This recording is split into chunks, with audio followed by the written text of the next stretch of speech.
오늘 말씀 함께 보도록 하겠습니다. 오늘 말씀은 누가복음 12장 13절에서 21절 말씀입니다.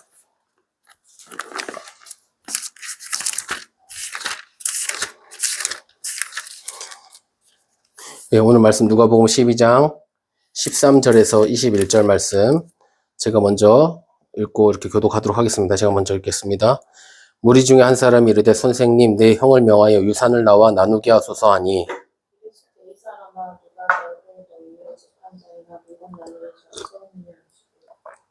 그들에게 이르시되 삼가 모든 탐심을 물리치라. 사람의 생명이 그 소유에 넉넉한 데 있지 아니하니라 하시고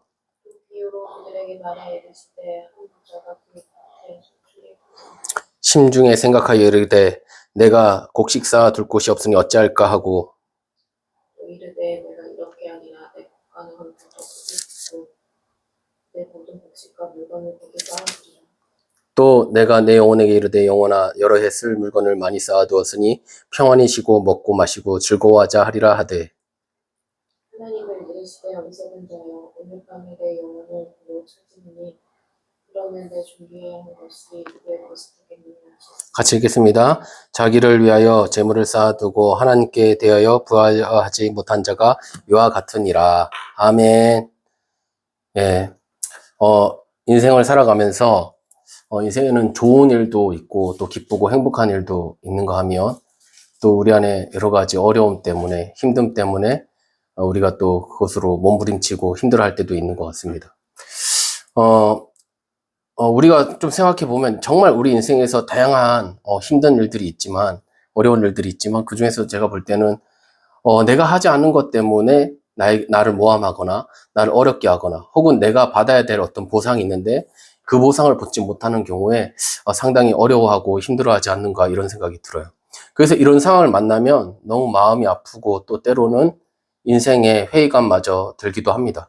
그래서 살아가는 그런 삶 속에서 이런 억울함 이런 것들을 한두 번은 우리가 좀 겪지 않는가 이런 생각이 좀 들어요.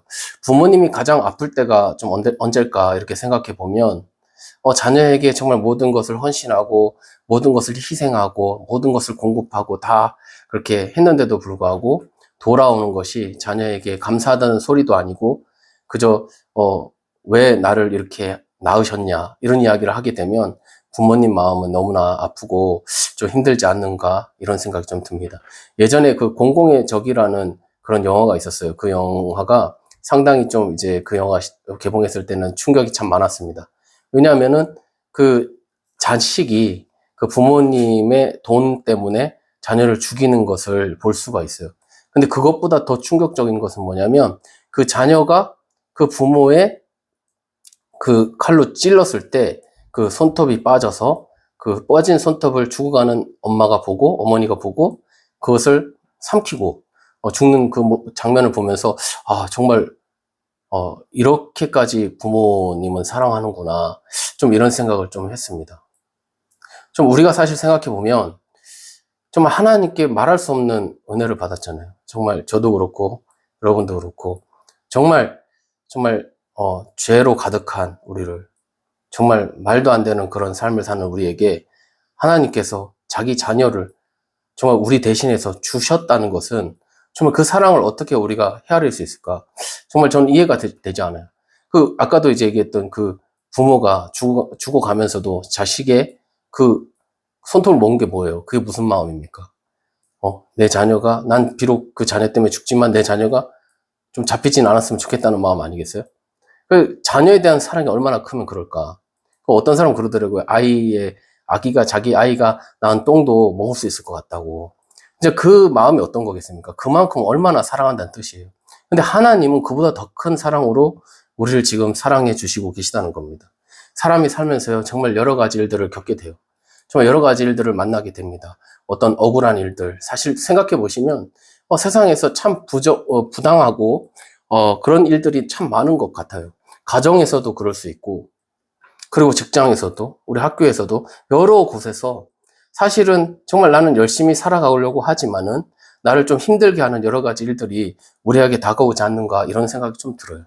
어떻게 생각하십니까, 여러분은? 모든 것이 다 완벽하고 지금까지 살아오는데 아무 문제가 없으셨나요? 우리 사는 세상에 사실 정말로 생각해 보면 불공평하고 정말 불공정하기까지 하는 경우가 참 많지 않는가 이런 생각이 좀 들어요. 그런데 그럴 때 어떻게 해야 될까요? 우리는 어떻게 하면 좋을까요?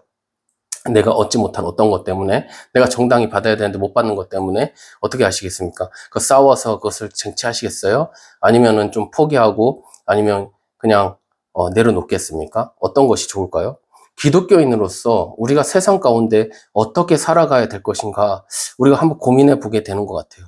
우리는 무엇을 지향하면서 살아가고 그리고 또 무엇을 얻기를 위해서 우리가 지금 이렇게 나아가고 있는지 우리가 한번 생각해 보면 좋을 것 같습니다. 오늘 본문에서요. 한 사람이 예수님을 찾아와요. 한 사람이 예수님을 찾아옵니다. 왜 찾아왔죠? 지금 보시면 예수님께 나와왔어요. 이 사람이 나와서 내 유산을 좀 나눠달라. 유산 형이 가져간 유산을 나눠달라고 이야기하고 있죠.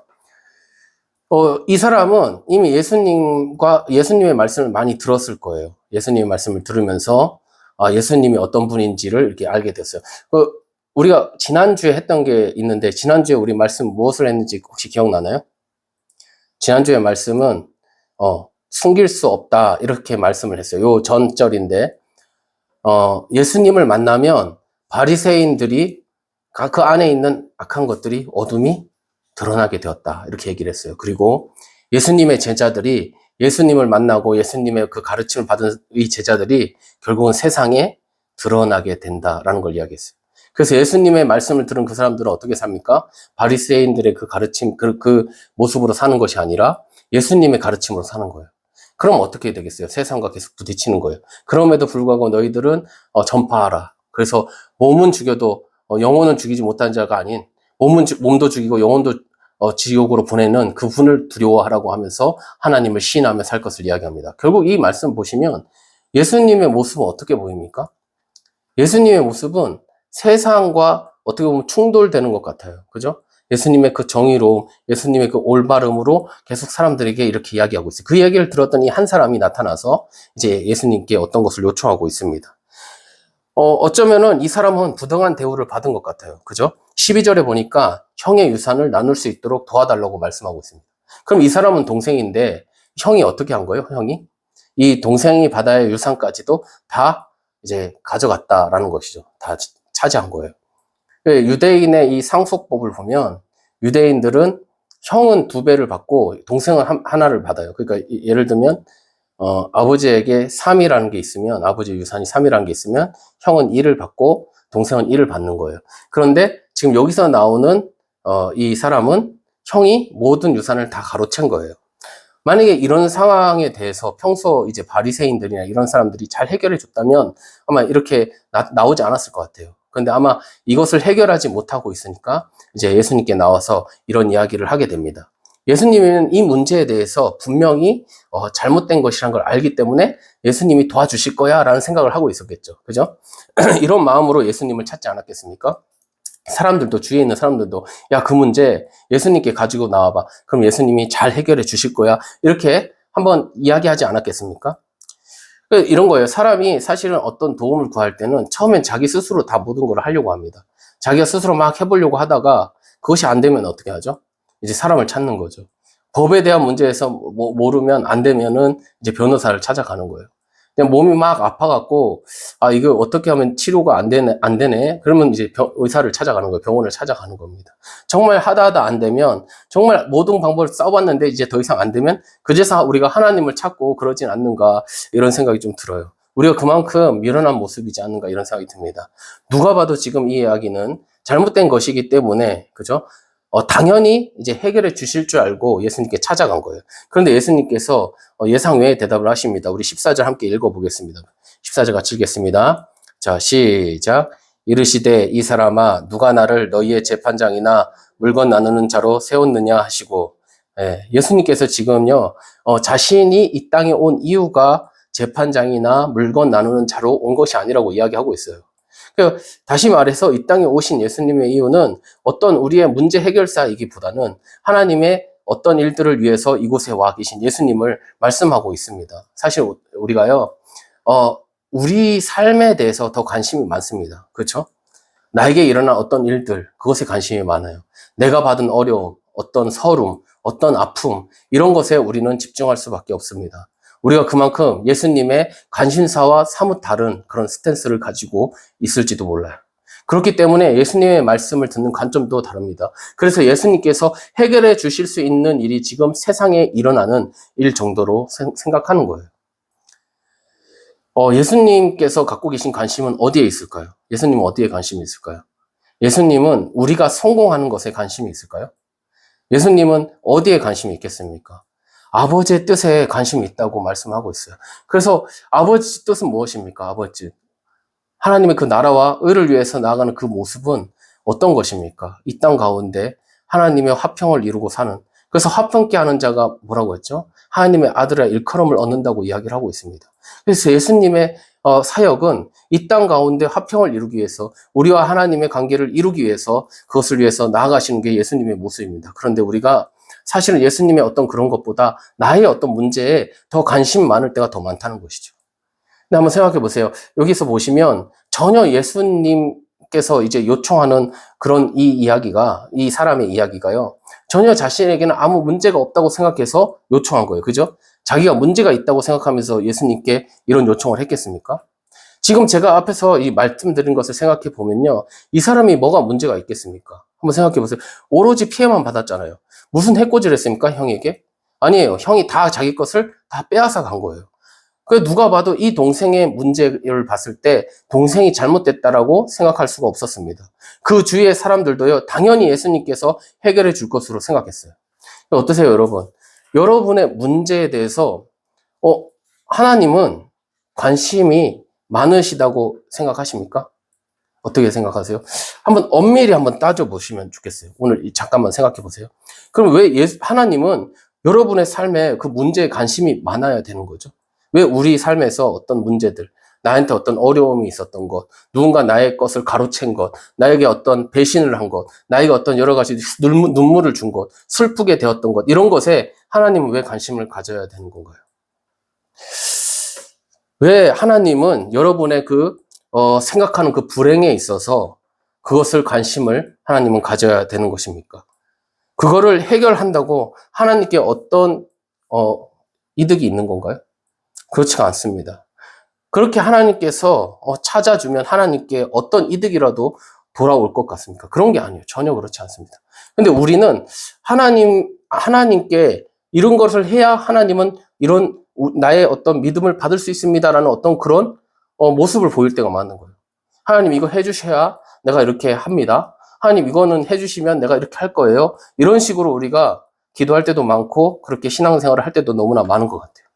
왜 하나님은 회사에서, 집안에서, 그리고 교회에서 받는 여러분이 생각하기에 부당하다고 생각하는 그 일에 관심을 가져야 하는 것입니까? 우리가 가지고 있는 그 억울함 한번 생각해 보세요. 잘 한번 진지하게 한번 생각해 보세요. 곰곰이 한번 생각해 보십시오. 왜 화가 나는 일이 있어요, 나에게? 왜 화가 나는 것입니까? 나의 자존심이 긁혔어요. 나를 무시했어요. 나에게 손해가 나게 했어요. 다 여기에는 누가 있습니까? 바로 내가 있는 거예요, 내가. 그래서 우리가 말하는 억울함에는요, 사실은 그 서운한 감정, 그 안에 깊숙이 들어가 보면 자기 사랑이 있어요. 우리는요, 자기 사랑을 하는 세대에 살고 있습니다. 지금 이 세계가 자기 사랑에 빠져 있는 세계예요. 많은 자녀를 낳는 시대도 아니고요, 몇 명 안 낳는 그 자녀 중에서 얼마나 귀하게 우리가 다 그렇게 보살핌을 받으면서 살아왔습니까? 그리고 세상에서도 어떤 것을 요구하죠? 어떤 걸 가르칩니까? 너를 사랑해라. 너의 어떤 것을 성취해라. 나를 사랑해야 된다. 이렇게 가르치고 있습니다. 그런데 성경의 가르침은 그와 반대예요. 나를 버리라 라고 이야기를 하고 있습니다. 요한복음 12장 25절에 보면 자기의 생명을 사랑하는 자는 잃어버릴 것이다 라고 얘기하고 있어요. 그리고 이 세상에서 자기의 생명을 버리는 자, 미워하는 자는 영원토록 보존될 것이다 라고 얘기를 하고 있습니다. 누가복음 14장 25절에도 이렇게 말씀합니다. 무릇 내게 오는 자는 자기를 부인하고 자기 부모와 처제와 형제와 자매와 더욱이 자기 목숨까지 미워하지 아니하면 내 제자가 될 수 없다고 했어요. 예수님의 제자가 되려면 나를 미워해야 된다는 거예요. 나를 미워해야 된대요. 그래야 예수님 제자가 된대요. 십자가를 지라는 것은 무슨 뜻입니까? 내가 죽는 것을 말하고 있어요. 세상적 가치관과 완전히 반대되는 가치관을 지금 예수님은 제시하고 있습니다. 그 가치관은요, 십자가가 무엇인지, 예수님이 누구신지를 알지 못하면 절대로 질 수 없는 십자가이고 갈 수 없는 길인 것이에요. 결코 예수님을 만나지 못하면 가질 수 없는 그 가치관입니다. 그러므로 저와 우리 모두가요, 정말 한번 생각해 봤으면 좋겠습니다. 우리는 과연 예수님을 만나고 있는가? 그 예수님을 만났다면 정말 나는 십자가를 지고 가고 있는가? 아니라면 우리 함께 다시 그 십자가 그 자리로 되돌아가는 이 시간 되시기를 예수님의 이름으로 축복합니다. 그래서요, 예수님의 말씀에 깜짝 놀랐어요. 그래서 15절 한번 읽어보겠습니다. 15절입니다. 자, 시작. 그들에게 이르시되 삶과 모든 탐심을 물리치라. 사람의 생명이 그 소유에 넉넉한 데 있지 아니하니라 하시고. 예, 아멘. 지금 이 사람의 요청에 대해서 지금 말씀하시는 그 중심에 뭐가 있다고 이야기합니까? 이 사람이 어떤 걸 요청했죠? 내 형의 유산을, 가로챈 그 유산을 좀 나눠주십시오. 예수님께 얘기했을 때 예수님께서 하시는 말씀이, 그거 너 탐심이야. 탐심 때문에 그런 거야. 그 탐심을 버려라고 지금 이야기하고 있습니다. 자녀는 누구의 것이에요? 우리 자녀가 있잖아요. 너무나 잘 알지만, 정말 내 것이라고 하는 것이 문제가 많이 발생한다고 우리가 너무나 잘 알고 있지만 그래요. 마리아는 예수님을요, 정말 얼마나 소중하게 생각했겠습니까? 근데 마리아는 예수님을 마리아의 자식으로 생각한 거예요. 그래서 그 예수님의 길을 열어주고 싶었어요. 그래서 가나안 혼인잔치에 와서 막 이것을 하기를 바라면서 예수님께 이런 요청을 합니다. 그럴 때 예수님께서 손을 딱 그어요. 여자여, 이것이 나와 무슨 상관이 있나이까? 라고 말씀을 하시죠. 이 말은요, 어머니, 이제 저는 어머니의 아들이 아니에요. 어머니, 이제는 저는 하나님의 아들로서 서야 합니다. 이제 그만 손을 놓으세요. 이런 뜻입니다. 여러분, 여러분이 갖게 된 얻은 것을 한번 생각해 보십시오. 여러분의 오롯한 노력으로 얻은 것들이 얼마나 될까요? 죄송하지만 내가 노력하여 얻었다는 모든 것에도요, 사실은 그게 누군가의 도움이 있었습니다. 누군가에게 배워야 했고 은혜를 받았기 때문에 그 자리에 있는 거예요. 모든 것이 하나님의 은혜라는 고백을 해야 된다는 것이죠. 그런데 우리가 그것을 그렇게 고백을 하면서, 사실 그렇게 고백하잖아요. 다 내가 얻은 것은 다 하나님의 은혜야. 그런데 그것을 잃어버리면 어떻게 될까요? 잃어버리면 그것도 하나님의 은혜야라고 우리가 선뜻 이야기할 수 있을까요? 모든 것이 하나님의 은혜라고 고백하지만 사실은 그것을 잃어버릴 때는 내 것을 잃어버린 것처럼 그렇게 느낄 때가 참 많습니다. 그래서 잃어버리면 하나님을 원망해요. 그것이 이스라엘 사람들이 광야에서 살아왔던 그 생활의 모습이었습니다. 이미 죽어도 마땅한 그들의 그 주님을 향한 그 은혜를 받았음에도 불구하고, 그런데 그 모든 것이 은혜임에도 불구하고 그 없는 것으로 인해서 계속 불평, 불만. 왜 그렇게 됐습니까?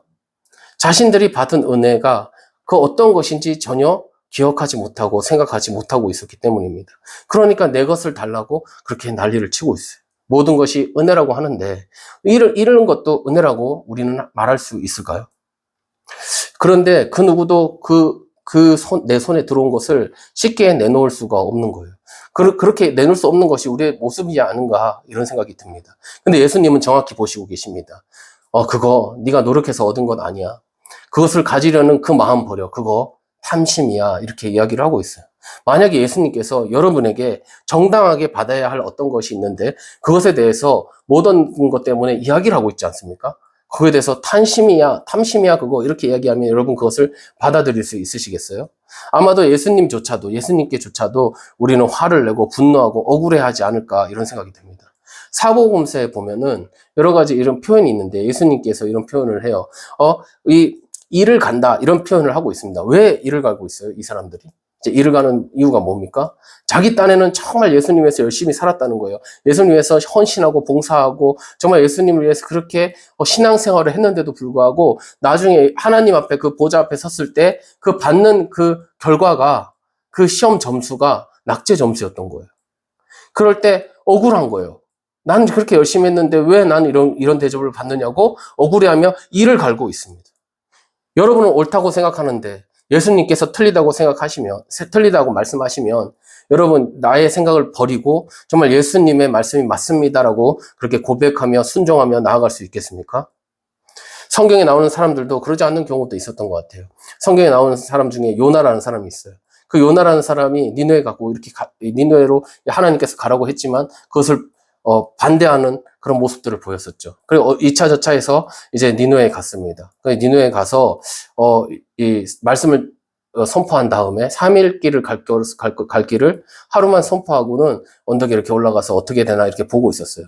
그때 하나님께서 이 넝쿨을 만들어 줬습니다. 그래서 하나님께서 은혜로 나에게 이렇게 하는구나 해서 기뻐하고 그랬어요. 근데 그러고 나서 조금 있다가 그 다음 날에 아침에 벌레가 와서 이 넝쿨을 다 먹고 나니까 이 요나가 그 햇볕 때문에 막 째여갖고 막 힘들어하고 불평하는 모습을 보여요. 그것을 이제 요나 4장 9절 세번역 성경에서 이렇게 이야기하는데 제가 한번 읽어드리겠습니다. 하나님이 요나에게 말씀하셨다. 박넝쿨이 죽었다고 네가 이렇게 화를 내는 것이 옳으냐? 요나가 대답하였다. 옳다 뿐이겠습니까? 저는 화가 나서 죽겠습니다. 네. 지금 요나가요, 왜 화가 나는 겁니까? 하나님께서 넝쿨을 주셨을 때는 기뻐하고 즐거웠어요. 그런데 하나님께서 벌레로 이 넝쿨을 걷어가셨습니다. 그러니까 화가 나요. 자, 하나님은 주실 수도 있으시고 가져가실 수도 있으시다.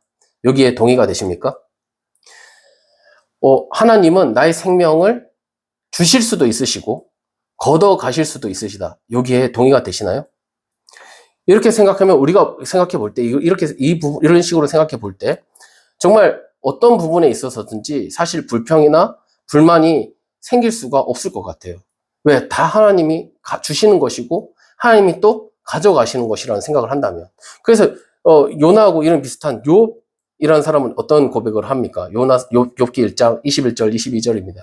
같이 읽겠습니다. 자, 시작.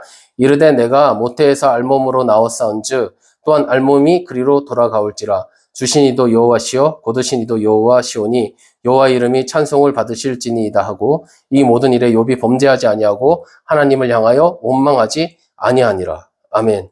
예. 분명히 욥에게도 너무나 귀한 은혜들을 받았어요. 근데 이것이 우리가 지금 있는 이런 정도의 그런 은혜가 아니죠. 욥은 그때 동방에서 가장 큰 거부였어요. 가장 잘 사는 사람이에요. 자기 가지고 있는 것이 정말 엄청나게 많은 그 모든 것들이 하루아침에 싹 사라졌다. 한번 생각해 보십시오. 그게 과연 우리 집에 있는 어떤 것, 내가 갖고 있는 어떤 작은 자존심, 어떤 작은 것만, 그것도 없어지기만 해도 우리는 얼마나 불평하고 얼마나 우리 신앙이 흔들리는지 몰라요. 근데 욥은 자신이 그렇게 하나님께 받은 그 많은 것들을 다 잃어버렸을 때 욥은 하나님을 향하여 찬양하고 있는 것을 볼 수가 있습니다. 무엇의 차이입니까, 이게? 요나와 욥의 차이는 뭡니까? 요나는 자기가 기른 것도 아니에요. 자기가 한 것도 아닙니다. 근데 하나님이 만들어준 그것을 그 하나님이 가져가신다고 해서 막 화를 내고 그랬었어요. 근데 욥은 그렇지 않아요. 그것과 차원이 다른 거죠. 그런데도 이런 고백을 하는 거예요. 여러분 어떻습니까? 우리의 마음은 어떨까요? 탐심이 없을까요? 우리 안에는? 갈라디아서 5장 24절에는 뭐라고 말씀하시냐? 그리스도 예수의 사람들은 육체와 함께 그 정욕과 탐심을 십자가에 못 박았다고 말씀하고 있습니다. 정말 우리는 정말 십자가의 그 탐심, 우리의 정욕들, 그 모든 것들을 십자가에 못 박았나요? 우리는 십자가의 삶을 살겠다고 이야기하는데 정말 그런 삶을 살고 있는지 우리가 다시 한번 돌아보면 참 좋겠습니다. 정말 이것은 어떤 의미에서는 우리 힘으로 되지 않을 것 같아요. 그런데 이 말씀을 보시면 그 위에 보면 그 위에는 정말 정욕과 그 탐심에 대해서 이야기하는 부분들이 있어요. 그래서 육체의 소욕들을 버리라고 이야기를 하고 있습니다. 그리고 그 아래는 성령의 9가지 열매를 맺으라고 이야기하고 있어요. 그래서 이 육체의 소욕을 버려가며 성령의 열매를 얻어갈 때에 이 일들이 이루어질 줄 믿습니다. 그래서 우리 성령님을 의지하여 이 길을 꼭 걸어가는 저와 여러분이 되시기를 예수님의 이름으로 축복합니다. 자, 예수님의 관심은 어디에 있었습니까? 보시면 세상에 있지 않았어요. 예수님의 관심은 하나님의 뜻에 있었어요. 그것은 영혼의 그 구원함을 위하여, 그 복음을 위하여 나아가는 모습이었습니다. 예수님의 관심은 친정 영혼이 잘 되기를 원하시는 거예요. 그래서 부자 이야기를 그 다음에 꺼내게 됩니다. 한번 같이 한번 읽어볼까요? 우리 19절 같이 한번 읽어보겠습니다. 자, 시작. 또 내가 내 영혼에게 이르되 영혼아 여러 해 쓸 물건을 많이 쌓아두었으니 평안히 쉬고 먹고 마시고 즐거워하자 하리라 하되. 예, 지금 부자 이야기를 하는데 이 부자가 어떻게 살았어요? 정말 열심히 살았어요. 자기의 그 먹고 싶은 것을 아끼고 정말 절제하면서 아버지 여러 가지 하나님으로부터 주실 그 놀라운 은혜들을 생각하면서 아마 그렇게 했을 것 같아요. 열심히 막 모았어요. 근데 열심히 모아서 어떤 생각이 있냐면 이걸 다 모으면 내 영혼이 정말 잘 될 것 같았어요. 이 영혼이 평안함을 얻을 줄 알았어요. 부자는요, 정말 영혼이 평안하기를 원했어요. 지금 보시면 영혼이 잘 되기를 원했어요. 그래서 돈을 모으고 절약하고 남들 놀 때 놀지 않고 그렇게 열심히 살았던 것입니다. 정말 영혼이 평안하기 위해서 그렇게 한 거예요. 그래서 이 부자는 영혼의 평안을 위해 육적인 모든 것을 완벽하게 준비했습니다. 곡식을 쌓을 곡간을 더 크게 짓고 거기에 많은 곡식들을 채워놨어요. 마음이 편안하고 안전하고 안락할 것이다, 이렇게 생각했습니다. 그런데 어떻게 됐습니까? 평안을 얻었나요? 아니에요. 평안은 물질에서 오는 것이 아님을 우리는 알 수가 있어요. 진정한 평안은 물질을 통해 얻는 것이 아니라고 이야기하고 있는 것입니다. 진정한 평안은 생명을 통해서 얻게 되어지는 거예요. 그 생명의 주인이 누구십니까? 바로 우리 하나님, 바로 예수 그리스도를 통하여 우리가 얻게 되어지는 거예요. 이 사람의 문제는 평안함을 얻는 것이 자신이 노력해서 얻을 수 있다고 생각했어요. 그런데 그 평안은 오직 하나님만이 주실 수 있다는 것을 기억하시기 바랍니다. 자, 돌아가세요. 한 사람은 자신이 받아야 할 그 유산을 위해서 예수님께 나아갔습니다. 그래서 그 일로 인해서 마음이 너무 힘들었어요. 형과의 관계도 깨졌고 평안함을 얻을 수 없었습니다. 그런데 예수님은 그 평안은 어떻게 얻는가 말씀하고 있는 것입니다. 그 평안은 돈에 있는 것이 아니다. 그 평안은 나를 만날 때 얻게 되어지는 거야. 진정한 평안은 하나님을 만날 때 얻게 되는 것임을 여러분 기억하시기 바랍니다. 여러분 생각해 보세요. 우리가요, 다 물질이 없으면 불안해합니다. 물질이 곧 하나님이 되어 있는 경우가 참 많아요. 정말 사역도요, 어떤 의미에서는 돈으로 인해서 돈에 더 매여서 그렇게 되어지는 경우도 너무나 많습니다. 정말 그 물질 때문에 가정에 분란이 일어나기도 하고 교회에 분란이 일어나기도 하고 모든 영역에서 싸우고 다투고 어쩌면 살인까지도 일어나는 것이 이 돈의 문제 때문인 것 같습니다. 모든 것이 이 돈과 연결되어 있어요. 과연 이 돈이 영혼을 평안함을 갖도록 하겠습니까? 오늘 말씀은 그렇지 않다는 것을 분명히 말씀하고 있습니다. 물질이 평안함을 주는 것이 아니라 생명이 평안함을 준다는 것을 말씀하고 있어요. 하나님의 생명, 이 생명은 풍랑 속에서도 정말 잠잘 수 있는 그런 평안함입니다. 예수님이 가지고 계신 그 평안함이에요. 나는 정말 물질의 풍요가 평안함을 줄 알고 최선을 다하고 살았는데 그 준비가 다 되어서 이제 좀 누려볼까 하는 순간에 그 인생이 끝났다고 생각해 보십시오. 얼마나 억울할까요? 얼마나 억울하겠어요. 그 어떤 것보다 억울할 것 같아요. 형이 가르친 유산도요, 있어도 그만 없어도 그만 그런 것입니다. 근데 내 생명을 뺏긴다고 생각해 보세요. 그러면 그 생명은 언제 빼앗길지 모릅니다. 하나님이 언제든지 걷어가셔요. 하나님이 원하시면 언제든지 취할 수가 있습니다. 그분이 마음만 먹으면 언제든지 가져가실 수 있는 거예요. 자, 우리 이제 말씀을 정리해 보겠습니다. 부자를 보십시오. 그렇게 악착같이 모았어요. 때론 돈밖에 모르는 사람으로 사람들에게 비난을 받았을지 모릅니다. 자린고비, 매정한 사람, 뭐 이런 평가를 받았을지도 몰라요.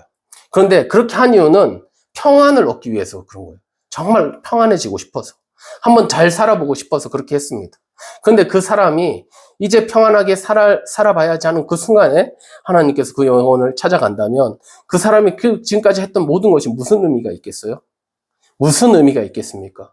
영혼을 위해서 그렇게 많은 것을 했는데 하나님이 인정하지 않는 그런 삶을 살았다면 그것이 무슨 의미가 있겠냐는 거예요. 아까도 얘기했죠. 정말 많은 사람들이 주여 주여 하면서 주님께 막 나와서 이야기해요. 그런데 정말 난 열심히 살았습니다. 내가 이 주님의 이름으로 복음도 전하고요. 주님의 이름으로 귀신도 쫓고요. 여러 가지 열심히 하면서 살았습니다. 정말 많은 일을 했는데 하나님의 평가가 난 널 정말 모른다 라고 이야기한다면 얼마나 억울하겠어요.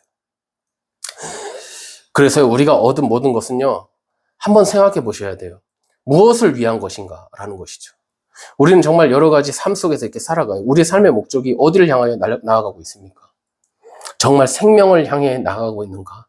아니면 우리는 어쩌면 생명과 반대되는 쪽으로 우리는 나아가고 있는가? 그래서 그것 때문에 분내고 화가 나고 그것 때문에 넘어지고 억울해하고 이런 모습으로 우리가 살아가고 있는 것은 아닌가 한번 되돌아봐야 하는 것입니다. 정말 우리가 생명으로 나아가기 위해서 하는 모든 것들이 있다면 그런 것 같아요. 그 모든 것들이 하나님의 은혜라고 이야기하고 고백할 수 있을 것 같아요. 왜냐하면 하나님께서 내가 이 생명으로 나아가기 위해서 도와주시는 여러 가지를 주님께서 공급해 주시는구나. 그럼 그걸 가져가셔도 아멘 이렇게 될 수가 있겠죠.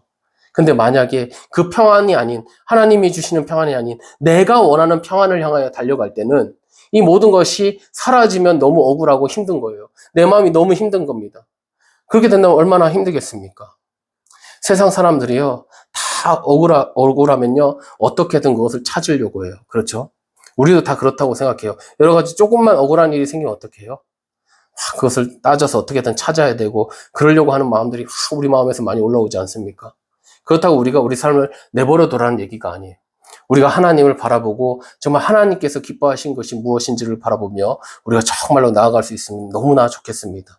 그래서 정말 하나님이 주시는 평안, 내 것이 어떤 것이 있어서가 아니라 정말 하나님으로부터 오는 평안이 우리 안에 있었으면 참 좋겠습니다.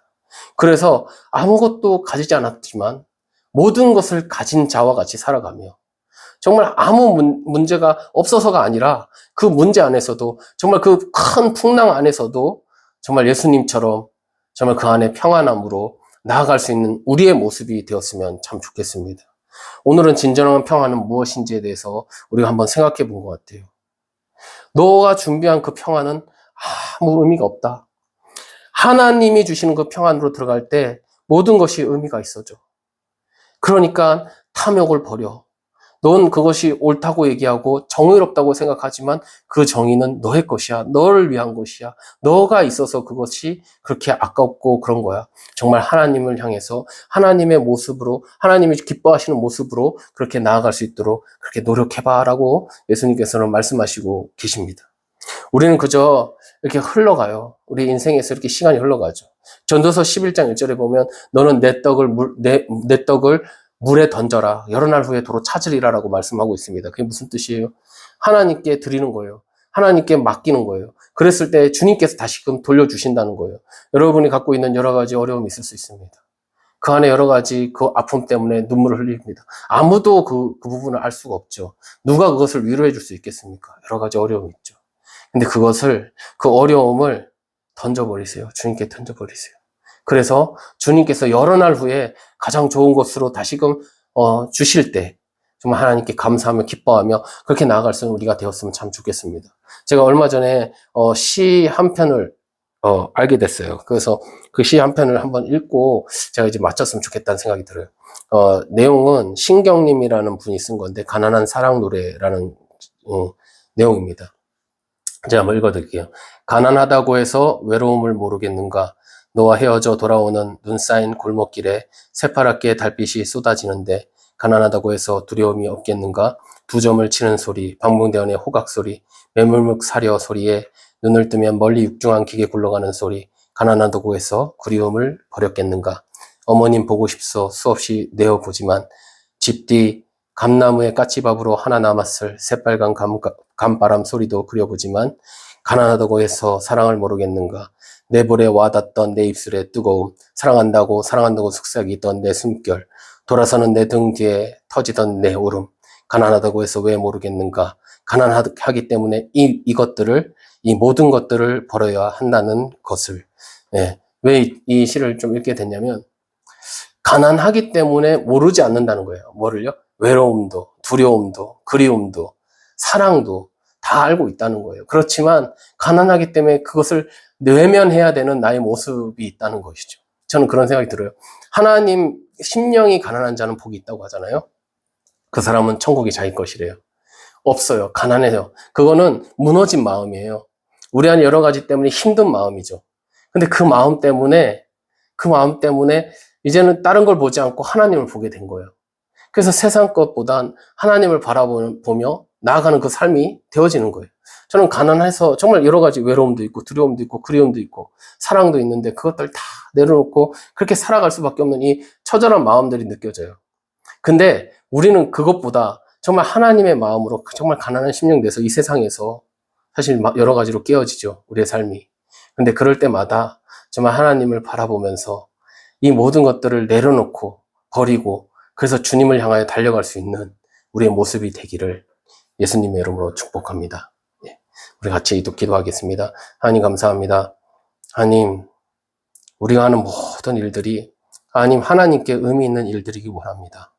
내 것으로 인하여 나를 바라보는 것으로 인하여 하나님으로부터 멀어진 우리의 모습들, 우리의 마음들을 주님 불쌍히 여겨주시고 아버지 정말 주님 용서하여 주시고 다시금 주님 안에서 다시금 나아갈 수 있는 우리의 모습이 되어질 수 있도록 주님 도와주시옵소서. 주께서 함께하여 주시고 역사하여 주실 것을 믿고 감사드리며 살아계신 우리 주 예수 그리스도 이름으로 기도드립니다. 아멘.